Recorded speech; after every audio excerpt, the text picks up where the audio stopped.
UPPL দলত আনুষ্ঠানিকভাৱে যোগদান বিপিএফৰ জ্যেষ্ঠ নেতা তথা বিটিচিৰ প্ৰাক্তন উপ মুখ্য কাৰ্যবাহী সদস্য খাম্পা বৰগোহাঁই। খাম্পা বৰগোহাঁই উপস্থিত হোৱাৰ লগে লগে ইউপিপিএলৰ শীৰ্ষ নেতাসকলে বড়ো আৰনাইৰে আদৰণি জনাই মঞ্চত। আজি চিৰাং জিলাৰ ঠাইকাজোৰাত খাম্পা বৰগোহাঁই আনুষ্ঠানিকভাৱে ইউপিপিএল দলত যোগদান কৰে বিটিচি প্ৰধান প্ৰমোদ বড়োৰ উপস্থিতিত। অনুষ্ঠানত বিটিচিৰ উপ মুখ্য কাৰ্যবাহী সদস্য গোবিন্দ বসুমতাৰী, প্ৰাক্তন মন্ত্ৰী চন্দন ব্ৰহ্ম, কোকৰাঝাৰৰ সাংসদ জয়ন্ত বসুমতাৰী, ৰাজ্যসভাৰ সাংসদ ৰৌন গৌড়া নাৰ্জাৰী, ইএম ৰঞ্জিত বসুমতাৰীসহ ইউপিপিএল দলৰ শীৰ্ষ নেতৃত্বসকল উপস্থিত থাকে।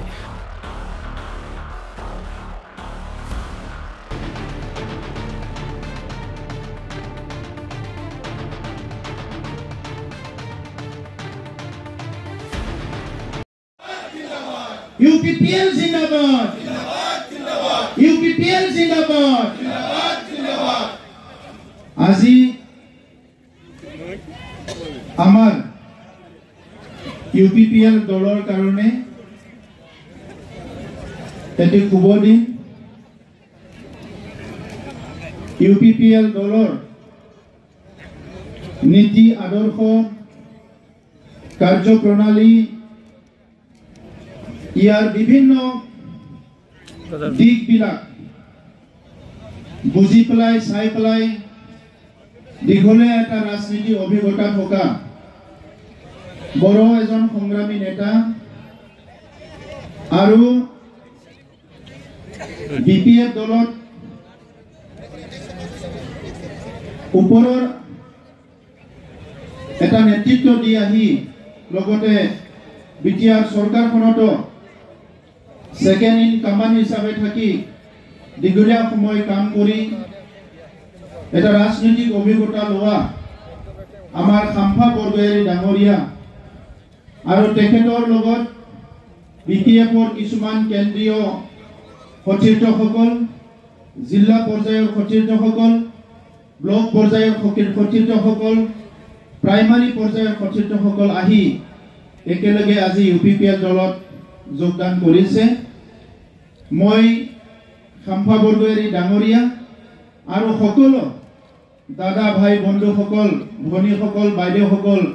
যিসকল আজি ইউপিপিএল দলত এই ঠাইকাজোৰাত যোগদান কৰিছে, মই দলৰ সভাপতি হৈ আদৰণি জনাইছো। সুচিন্তাৰে সকলোৰে ওপৰত বিশ্বাস ৰাখি ইউজি ব্ৰহ্ম ডাঙৰীয়া, ৰংগৰা নাৰ্জাৰী ডাঙৰীয়া তেখেতসকলে নাওখন মেলি দিছিলে আৰু সেই নাৱত পৰৱৰ্তী সময়ত আমি গোবিন্দ বসুমতাৰী ডাঙৰীয়া, মই আৰু বহুতে আমি সেই নাৱত উঠিছিলো আৰু সেই নাওখন যাই যাই লাহেকে জাহাজৰ এটা আকৃতি ললে। যেতিয়া চন্দন ব্ৰহ্ম ডাঙৰীয়া জইন হল, জাহাজখন আৰু ডাঙৰ হল আৰু এতিয়া খাম্পা বৰগোহাঁই ডাঙৰীয়া জইন কৰাৰ পিছত ইউজি ব্ৰহ্ম ডাঙৰীয়া 2015 আৰম্ভ কৰা নাওখন এতিয়া জাহাজ নহয়, এইটো ডাঙৰ এটা ষ্টাৰ ক্ৰুজ হৈ গল, মানে বহুত ডাঙৰ। আমি সকলোৱে মানৱ জাতিৰ ভাল বিচাৰো। ৰাজনীতি আহিব যাব, নেতা আহিব যাব, কিন্তু সমাজ পৰিৱৰ্তন কৰা, অঞ্চলৰ ৰাইজৰ দুখ দুৰ্যোগ বিলাক সমাধান কৰা, এই অঞ্চলৰ দৰিদ্ৰ ৰাইজৰ সমস্যাবিলাক বুজি পোৱা, বিভিন্ন জাতি জনগোষ্ঠীৰ সমস্যাবিলাক বুজি পোৱা যদি ৰাজনৈতিক নেতাসকলে দায়িত্ব লয়, ভাৰতৰ যিকোনো সময়ত হাগ্ৰামা মহিলাৰী ডাঙৰীয়াই সুযোগ পাইছিলে বিটিআৰ অঞ্চলত শান্তি প্ৰতিষ্ঠা কৰাৰ কাৰণে। মই মানুহক সমালোচনা কৰিবলৈ ভাল নাপাওঁ, কিন্তু ৰাজনীতিত আছো হিচাপে কিছুমান কথা বিটিআৰ অঞ্চলৰ নাগৰিক হিচাপে বা বড়ো জনগোষ্ঠীৰ এজন ব্যক্তি হিচাপে আৰু দীঘলীয়া সংগ্ৰামত ময়ো এজন কৰ্মী আছিলো হিচাপে বহুত কথা আমাৰ দুখ লাগে। এই যোৱা 17 বছৰত বিভিন্ন ভাল নেতৃবৃন্দ সতীৰ্থ হিচাপে হাগ্ৰামা মহিলাৰী ডাঙৰীয়াৰ লগত আছিলে। শিক্ষা, দীক্ষা, সামাজিক উন্নয়ন বিভিন্ন কামবিলাক তেখেতে কৰিব পাৰিলেহেঁতেন। আজি যেনেকৈ আমি কেন্দ্ৰ চৰকাৰ, ৰাজ্য চৰকাৰ আৰু বিটিআৰ চৰকাৰ একেলগে কাম কৰিছো, সেই সময়তো কংগ্ৰেছৰ দিনতে হওক বা বিজেপিৰ দিনতে হওক কেন্দ্ৰীয় চৰকাৰ ৰাজ্য চৰকাৰৰ লগত বিটিসি চৰকাৰ একেলগে আছিলে কিন্তু তেখেতে না শান্তি প্ৰতিষ্ঠা কৰিবলৈ চেষ্টা কৰিছিলে না বিভিন্ন কামবিলাক কৰিবলৈ চেষ্টা কৰিছিলে আৰু তেখেতৰ লগত থকা সক্ষম যিসকল নেতৃবৃন্দ আছিলে সেই সকলকো মুক্ত মনেৰে কাম কৰিবলৈ পৰিৱেশ দিয়া নাছিলে আৰু বাহিৰৰ পৰা আমি এই কথাবিলাক উপলব্ধি কৰিছিলোঁ কিন্তু সময় বেছি দিন নালাগিল আমাৰ চৰকাৰখন এক মাহ চলিব নিদিও বুলি হাগ্ৰামা মহিলাৰী ডাঙৰীয়াই বিভিন্ন ষড়যন্ত্ৰত লিপ্ত হৈছিল কিন্তু আমাৰ চৰকাৰখন 4 বছৰ কমপ্লিট কৰি 5 বছৰত আজি ভৰি দিছে আৰু এই সময়ত চৰকাৰে চলিছে নহয় আজি বিপিএফ খুব মাৰ্জিত হৈ গৈছে আৰু ইউপিপিএল খুব শক্তিশালী হৈ গৈছে ইউপিপিএলত সকলো জাতি জনগোষ্ঠী ওলাই আহিছে আৰু আজি বহুতে ক'ব বিচাৰে এই বড় নেতৃত্বত দায়িত্ব লোৱা মানুহবিলাকে অকল বড়ৰ কাৰণে চিন্তা কৰে সংগ্ৰামটো বড়সকলে কৰিছে নিজৰ অধিকাৰৰ কাৰণে ৰাজনৈতিক সামাজিক অৰ্থনৈতিক সাংস্কৃতিক সকলো অধিকাৰৰ কাৰণে কৰিছে কিন্তু যেতিয়া এটা ব্যৱস্থা গঠন হৈছে কাউন্সিল গঠন হৈছে চৰকাৰ গঠন হৈছে কোনো এটা চৰকাৰে পাৰ্টিকুলাৰলি মাত্ৰ এটা জনগোষ্ঠীৰ কাৰণে চিন্তা কৰিব নোৱাৰে এই সকলো কাম কৰিব লাগিব নিজৰ মাৰ কাৰণে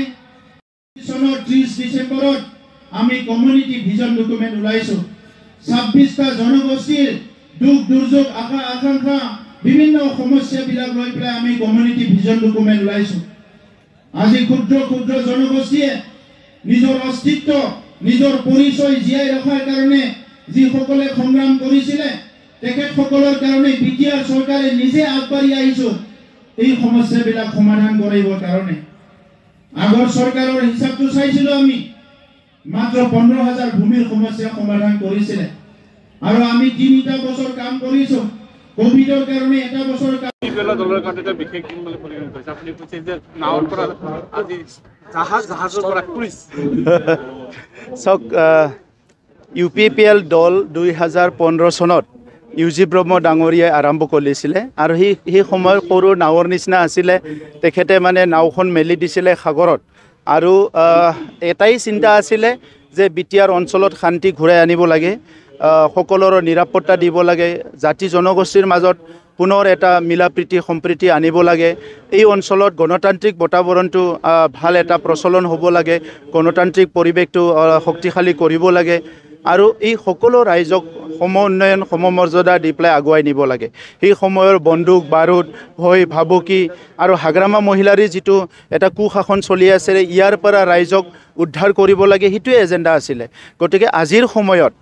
যি এটা নতুন পৰিৱেশ আহিল এই পৰিৱেশটো সকলো উপলব্ধি কৰিব পাৰিছে ইউপিপিএল দল আৰু বিজেপি 2020 চনত চৰকাৰ গঠন কৰাৰ পিছত লাহে লাহেকৈ ইউপিপিএল অধিক শক্তিশালী হৈ আহিল আৰু এতিয়াৰ সময়ত ইউপিপিএল আজি কেন্দ্ৰীয়ত এনডিএ চৰকাৰৰ আমি লগত আছো ৰাজ্যত এনডিএ চৰকাৰ একেলগে পাৰ্ট হৈ আছো আৰু কাউন্সিলত আমি চৰকাৰ চলাই আছো সো এনেকুৱা সময়ত আজি বিভিন্ন দলৰ নেতৃবৃন্দই আহি ইউপিপিএল দলত যোগদান কৰিছে খাম্পা বৰগোহাঞি ডাঙৰীয়া আগৰ বিপিএফৰ সময়ত ডিপুটি চিফ আছিলে বিপিএফ দলৰ উপসভাপতি আছিলে তেখেতে সেকেন্ড ইন কামান আছিলে দলৰ আজি ইউপিপিএলত আহি যোগদান কৰিছে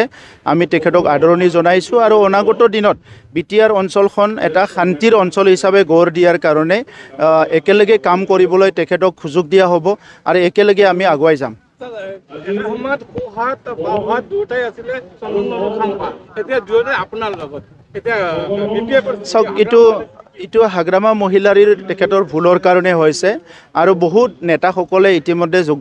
যোগাযোগ কৰিছে তেখেতসকলে আহিব আমাৰ উদ্দেশ্যটো হৈছে বিটিআৰখন গঢ়িব লাগে বড় জনগোষ্ঠীক আগুৱাই নিব লাগে অইন জনগোষ্ঠীকো আগুৱাই নিব লাগে আৰু বিটিআৰ অঞ্চলটো যাতে অনাগত 25-30 বছৰ 50 বছৰৰ পুনৰ অশান্ত নহয় হিতুকে আমি লক্ষ্য ৰাখি একেলগে মিলি কাম কৰিব লাগে থ্যাংক ইউ মই এতিয়ালৈকে কিবা চোৱা নাই, ৰিজাল্টটো চোৱা নাই, ৰিজাল্ট চোৱাৰ পিছত ক'ম। চাওক, পলিটিক্সটো কেতিয়াও ক'ব নোৱাৰে। যোনে ৰাইজৰ লগত থাকে, ৰাইজৰ ভাল কাম কৰে, ৰাইজৰ মৰমটো পাব পাৰে, ৰাইজক বিশ্বাসত ল'ব পাৰে, সিয়ে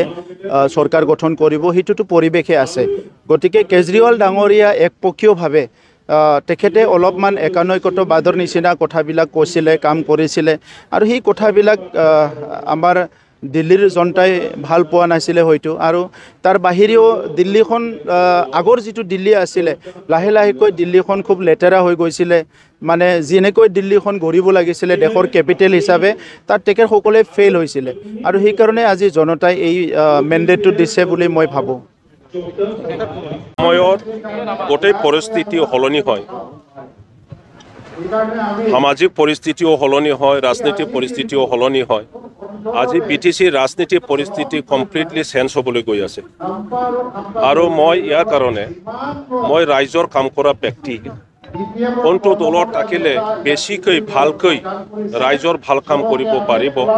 সেইটোকে মই চাই আছিলোঁ, আৰু সকলো নেতাসকলে সেইটোকে চাইছে। ইণ্টেলেকচুৱেলসকলে, বুদ্ধিজীৱীসকলে সেইটো চাইছে, গাঁৱৰ সাধাৰণ ব্যক্তিসকলে সেইটো চাইছে। কোনটো দলৰ দ্বাৰা আমাৰ সমাজত শান্তি আহিব, উন্নয়ন হ'ব, BTC অঞ্চলত থকা বিভিন্ন জাতি গোষ্ঠী ধৰ্মাৱলম্বী একত্ৰিত হৈ পেলাই ৰাজনৈতিকভাৱে আমি কেনেকৈ শক্তিশালী হৈ থিয় দিব পাৰিব, অঞ্চলত সামগ্ৰিক উন্নয়নৰ কথা, শিক্ষাৰ উন্নয়নৰ কথা, সামাজিক উন্নয়নৰ কথা, গোটেই দিশত আমি কেনেকৈ আগুৱাই যাব পাৰিব সেইটো চাই আছে। ইয়াৰ কাৰণে মই নিজে চিন্তা কৰি পেলাই, নিজে গোটেইটো চাই পেলাই মই আজি BPF দল ত্যাগ কৰি পেলাই UPPL দলত আহিছোঁ। এটা সময়ত আপুনি সোহাত চনত বাওভাগ হিচাপে হাগ্ৰামা মহিলাতে কাম কৰিছে, এতিয়া দুয়োজনে এতিয়া UPPL দলত আহিল। এই এনে পৰিস্থিতিত হাগ্ৰামা মহিলাৰীৰ BPF দলৰ স্থিতি কি হ'ব বুলি ভৱিষ্যত? হাগ্ৰামা মহিলাৰীয়ে এজন BTCৰ নেতা, আৰু তেখেতৰ নেতৃত্বতে BPF দল প্ৰথমৰ পৰা আজিলৈকে তেখেতৰ প্ৰেচিডেণ্টশ্বিপত, তেখেতৰ সভাপতিত্বত সেইটো চলি আছে। মই বিশ্বাস কৰোঁ আগন্তুক দিনত এই BPF দলটো কেনেকৈ শক্তিশালী কৰিব লাগে, ইয়াৰ কাৰণে তেখেতৰ জ্ঞান আছে, আৰু সেইমতে তেখেতে চলাই যাব। কথা হৈছে যে তেখেতৰ দলত গণতান্ত্ৰিক ব্যৱস্থা নাই, একনায়কত্ববাদ চলে, সেইটোৱে কাৰণ হৈছে বুলি বিবেচিত হৈছে। এই সন্দৰ্ভত আপোনাৰ মত? মই যোৱাকালি এটা কথা কৈছোঁ, আজিও ক'ম, যে BPF দলৰ চবতকৈ ডাঙৰ দুৰ্বলতা, greatest weakness of BPF party, এইটো হ'ল তাতে কি বুলি কয়, মানে ভালকৈ সকলোকে লৈ পেলাই আলোচনা নহয় আৰু সিদ্ধান্ত নাহে। স্যাৰ, BPFত আটাইতকৈ BPLক আটাইতকৈ গালি পাৰা মানুহ, কৰা মানুহজন আপুনি আজি আকৌ আপুনি এই মন্তব্য আপুনি UPPL দলে পাৰফেক্ট এইটো নহয়, আপুনিও মানিব, ময়ো কৈছোঁ, আগতো কৈছোঁ, তেখেতসকলৰ যিটো ভুল প্ৰান্তি, মই UPPL দলত থাকি পেলাই কেনেকৈ ৰেক্টিফিকেশ্যন কৰিব পাৰে, কেনেকৈ ৰিফাইনমেণ্ট আনিব পাৰে, এই কামটোৱেই মই কৰিম। Thank you sir.